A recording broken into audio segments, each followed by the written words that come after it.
اعوذ باللہ من الشیطان الرجیم بسم اللہ الرحمن الرحیم اللہم صلی علی سیدنا مولانا محمد وعلی آل سیدنا مولانا محمد وبارک وسلم علیہ۔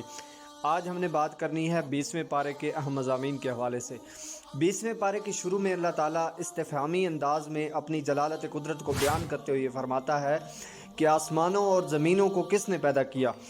آسمان سے بارش برسا کر بارونق بغاد کس نے اگائے؟ زمین کو کس نے مقام قرار بنایا اور اس کے بیچ دریا جاری کیے اور لنگر کی صورت میں مضبوط پہاڑ گاڑ دیے؟ مبتلا مصیبت کی فریاد کو کون سنتا ہے؟ دکھوں کا مداوع کون کرتا ہے؟ خشکی اور سمندر کی ظلمتوں میں راہ کون دکھاتا ہے؟ بارش کی نوید بنا کر ٹھنڈی ہوائیں کون چلاتا ہے؟ ابتداءً مخلوق کو کون پیدا کرتا ہے اور دوبارہ زندہ کون کرے گا؟ زمین و آسمان کی مخلوق کو روزی کون دیتا ہے؟ یہ سارے سوالات اٹھانے کے بعد اللہ عز و جل انسان کی عقل سلیم سے سوال کرتا ہے کہ کیا معبود برحق کے سوا یہ سب کام کرنے والا کوئی اور ہے؟ اور اس سوال کو قرآن بار بار دہراتا ہے تاکہ عقل کے اندھے انسانوں کا ضمیر جاگ اٹھے۔ آیت نمبر 80 میں اللہ تعالیٰ نے ارشاد فرمایا، بے شک آپ مردوں کو نہیں سناتے اور نہ ہی بہروں کو اپنی پکار سناتے ہیں جب وہ پیٹھ پھیر کر جا رہے ہوں۔ مزید فرمایا، آپ تو صرف ان لوگوں کو سناتے ہیں جو ہماری آیات پر ایمان لاتے ہیں۔ مردوں کا قبر میں سننا حدیث پاک سے ثابت ہے۔ ان آیات کا ایک معنی یہ ہے کہ کچھ لوگ وہ ہوتے ہیں کہ دانا اور بینا ہوتے ہیں پھر بھی قبول حق کی استعداد سے محروم ہو جاتے ہیں، تو ایسے لوگوں کے بارے میں یہاں پہ ارشاد فرمائے گا۔ آیت نمبر 82 سے دعوت الارض کا ذکر بیان فرمایا۔ اس کے بعد آیت نمبر 87 سے سور پھونکنے اور اس کے بعد گھبراہٹ جو پیدا ہوگی اور قیامت کے دن کی گھبراہٹ کے بارے میں ذکر ہے۔ سورۃ القصص آگے سٹارٹ ہو رہی ہے۔ سورۃ القصص جو ہوتی ہے یہ مکی صورت ہے۔ ترتیب مصحف کے اعتبار سے 28ویں نمبر پر، جبکہ ترتیب نزول کے اعتبار سے 49 نمبر پر ہے۔ اس صورت میں القصص کا لفظ آنے کی وجہ سے اس کا نام سورۃ القصص رکھا گیا ہے۔ اس صورت میں توحید، رسالت، حیات بعد الموت جیسے عقائد اور رسول کا بیان ہے۔ حضرت موسیٰ علیہ السلام کی ولادت سے لے کر تورات عطا فرمانے تک تفصیلی بیان ہے۔ قارون اور اس کے خزانے اور اس کی ہلاکت کا ذکر ہے۔ اس کے شروع میں ایک بار حضرت موسیٰ علیہ السلام اور فرعون کا ذکر ہے، اور یہاں اس مرحلے کا بیان ہے کہ جب موسیٰ علیہ السلام اللہ کی تدبیر سے فرعون کے دربار میں پہنچے تو بنی اسرائیل کی بیٹوں کو قتل کرنے کا قانون موجود تھا۔ ایسے ماحول میں آسیہ زوجہ فرعون نے فرعون سے کہا، اسے قتل نہ کرو، یہ میری اور آپ کی آنکھ کی ٹھنڈک ہے، ہو سکتا ہے کہ یہ ہمیں نفع پہنچائے اور ہم اس کو بیٹا بنا لیں۔ انہیں شعور نہیں تھا کہ اللہ تعالیٰ ان کی ہلاکت کی خفیہ تدبیر فرما رہا تھا۔ رسول اللہ صلی اللہ تعالیٰ علیہ وسلم نے تاریخ انسانیت کی 4 بڑی خواتین میں آسیہ زوجہ فرعون کا ذکر بھی کیا ہے۔ اللہ تعالیٰ نے ان کے ذریعے موسیٰ علیہ السلام کی کفالت و حفاظت کا اہتمام فرمایا۔ قرآن نے بتایا جب موسیٰ علیہ السلام کی والدہ، ان کا نام مفسرین نے یوحانز بتایا ہے کہ انہوں نے دریا کے حوالے کیا تو ان کا دل بیٹے کی محبت کے غلبے کی وجہ سے نہایت مضطرب و بےقرار تھا، اور اگر اللہ ان کی ڈارس نہ بناتا تو وہ اپنے راز پر قابو نہ رکھ پاتی۔ اس کے بعد آیت نمبر 11 سے موسیٰ علیہ السلام کے فرعون کے دربار میں پہنچنے، ان کا سب دودھ پلانے والیوں کے پستان کو منہ نہ لگانے کا ذکر ہے۔ پھر اس بات کا بیان ہے کہ ان کی بہن نے جو اجنبی بن کر وہاں موجود تھی کہا، ایک دودھ پلانے والی خاتون کا مجھے علم ہے۔ چنانچہ اللہ تعالیٰ کی اس خفیہ تدبیر سے موسیٰ علیہ السلام نے اپنی ماں کی گود میں آ گئے اور ان کی آنکھوں کی ٹھنڈک بن گئے۔ پھر وہ جب جوانی کو پہنچے تو ایک مظلوم کے بچاؤ کے لیے انہوں نے ظالم کو مکہ مارا اور وہ ہلاک ہو گیا۔ موسیٰ علیہ السلام نے کہا، اے میرے رب، میں نے اپنی جان پر جاتی کی، سو تو مجھے بخش دے۔ پس اللہ تعالیٰ نے ان کو معاف کر دیا۔ پھر موسیٰ علیہ السلام شہر میں سہمے ہوئے رہے۔ آیت نمبر 20 میں بتایا کہ شہر کے دور والے کنارے سے ایک شخص دوڑتا ہوا آیا اور اس نے کہا، فرعون کے لوگ آپ کے قتل کا مشورہ کر رہے ہیں، میں آپ کا خیر خواہ ہوں، آپ یہاں سے نکل جائیں۔ موسیٰ علیہ السلام وہاں سے مدین کی طرف روانہ ہو گئے۔ وہاں ان کے پانی کے گھاٹ پر پہنچے تو دیکھا کہ لوگ اپنے مویشیوں کو پانی پلا رہے ہیں اور 2 خواتین اپنے جانوروں کو روکے ہوئی ہیں۔ آپ نے ان سے پوچھا کیا بات ہے؟ انہوں نے کہا، ہمارے والد بہت بوڑھے ہیں، تو جب تک یہ سب چرواہے اپنے مویشیوں کو پانی پلا کر چلے نہ جائیں ہم اس وقت تک اپنے مویشیوں کو پانی نہیں پلا سکتے۔ آپ نے ان خواتین کی مدد کی۔ ان خواتین نے گھر جا کر اپنے والد سے ایک اجنبی نوجوان کا ذکر کیا کہ اس نے ہماری مدد کی، آپ اسے اجرت پر رکھ لیں، وہ طاقتور اور امانت دار ہے۔ چنانچہ حضرت شعیب علیہ السلام نے موسیٰ علیہ السلام کو اپنی بیٹی کے ذریعے بلا بھیجا۔ شعیب علیہ السلام نے موسیٰ علیہ السلام سے کہا کہ میں اپنی 2 بیٹیوں میں سے ایک آپ کے ساتھ اس شرط پر نکاح کر دوں گا کہ آپ 8 سال تک اجرت پر میرا کام کریں، اور آپ 10 سال پورے کر دیں تو یہ آپ کی طرف سے احسان ہوگا۔ موسیٰ علیہ السلام نے یہ پیشکش قبول کر لی۔ آیت نمبر 29 میں فرمایا کہ جب مقررہ میعاد پوری ہو گئی تو موسیٰ علیہ السلام اپنی اہلیہ کو لے کر مصر کی طرف روانہ ہوئے۔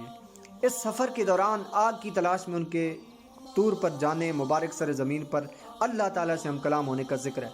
وہاں آپ کو نبوت عطا ہوئی، عصا اور ید بیضاء کے معجزے عطا ہوئے، اور ہارون علیہ السلام کو رسالت کے مشن میں ان کی درخواست پر ان کا مددگار بنایا گیا۔ آیت نمبر 38 سے اللہ تعالیٰ نے ان سے اپنی نصرت کا وعدہ فرمایا۔ موسیٰ علیہ السلام نے جب فرعون کو دعوت حق دی تو اس نے اپنے وزیر حامان سے کہا کہ میرے لیے ایک بلند عمارت بناؤ تاکہ میں بلندی سے جھانک کر موسیٰ علیہ السلام کے خدا کو دیکھوں، اور میرا یقین ہے معاذ اللہ یہ جھوٹے ہیں۔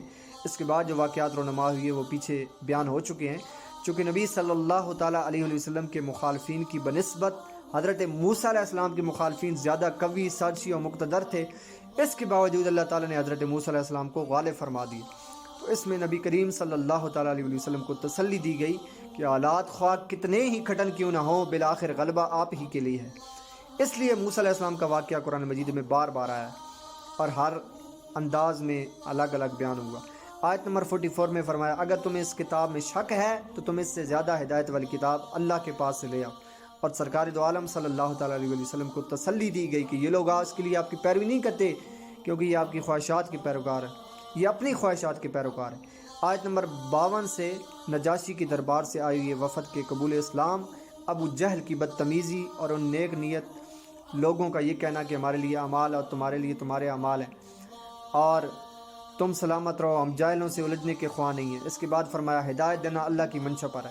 آیت نمبر 57 سے کفار مکہ نے رسول اللہ صلی اللہ علیہ وسلم سے کہا اگر ہم آپ کے ساتھ ہدایت کی پیروی کریں تو ہم اپنے ملک سے اچک لیے جائیں گے، یعنی موجودہ فوائد سے محروم ہو جائیں گے۔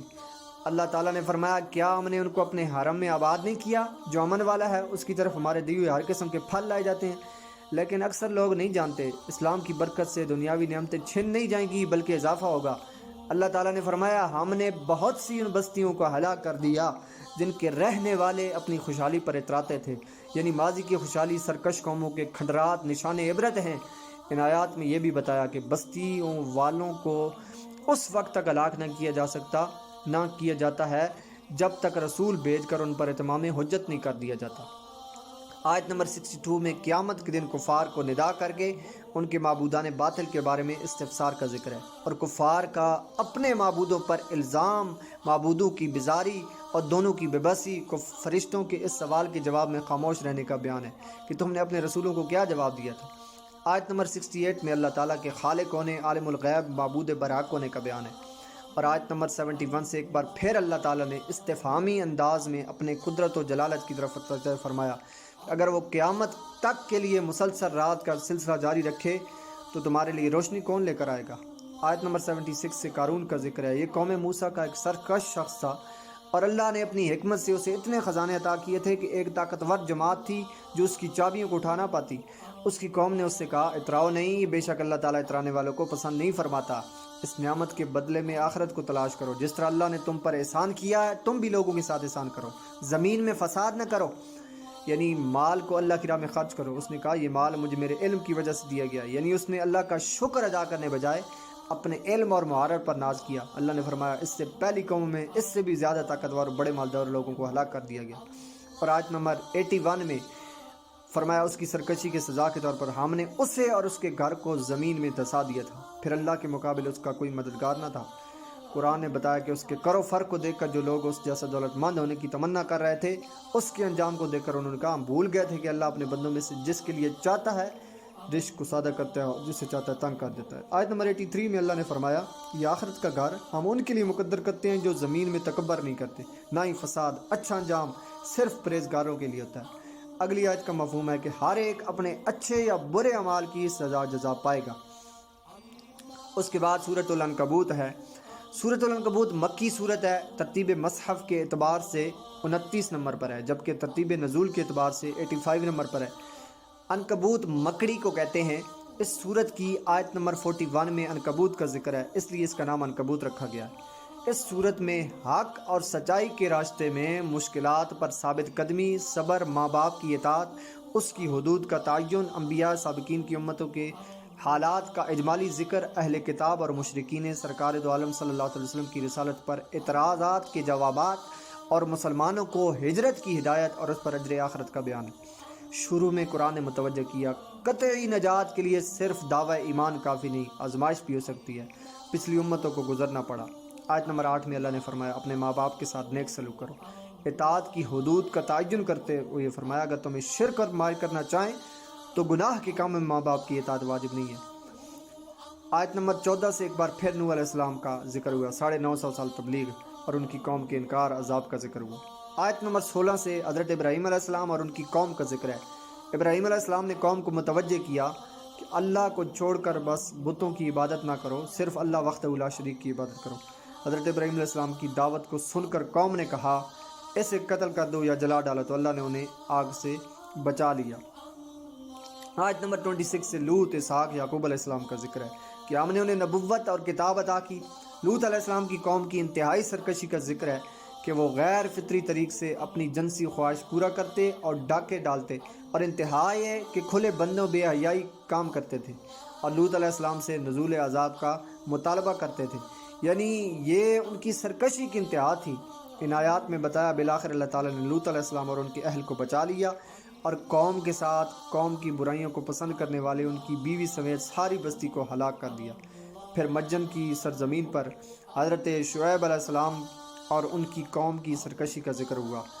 اللہ تعالیٰ نے اپنے نبی کی تکذیب کے جرم میں ان کو بھی تباہ و برباد کیا۔ قرآن اہل مکہ کو مخاطب کرتے بیان کیا کہ تم اپنے تجارتی سفر کے دوران شیطان کے بہکاوے میں آنے والے عاد و سمود کی بستیوں سے بخوبی آگاہ ہو چکے ہو۔ یہ لوگ سمجھدار ہونے کے باوجود شیطان کے نرغ میں آ کر راہ راست سے ہٹ گئے۔ آیت نمبر 40 سے قرآن نے بتایا ان میں سے بعض سرکش قوموں پر ہم نے پتھر برسائے، بعض کو چگاڑ نے پکڑ لیا، بعض کو زمین میں دسا دیا، بعض کو سمندر میں غرق کر دیا۔ فرمایا اللہ تعالیٰ ان پر ظلم کرنے والا نہ تھا بلکہ یہ خود اپنی جانوں پر ظلم کرنے والے تھے۔ آیت نمبر 41 میں فرمایا جو لوگ اللہ کو چھوڑ کر معبودان باطل کو اپنا مددگار بناتے ہیں ان کے عقائد کے بودے پن کی مثال مکڑی کے جالے جیسی ہے، اور سب سے کمزور گھر مکڑی کا گھر ہے۔ آخر میں اللہ نے فرمایا ہم حق کو ثابت کرنے کے لیے لوگوں کے لیے مثالیں بیان کرتے ہیں، لیکن صرف اہل عقل خرد ہی ان سے نصیحت حاصل کرتے ہیں۔ یہ 20ویں پارے کے اہم مضامین تھے۔ اللہ رب العزت سمجھ و عمل کی توفیق عطا فرمائے۔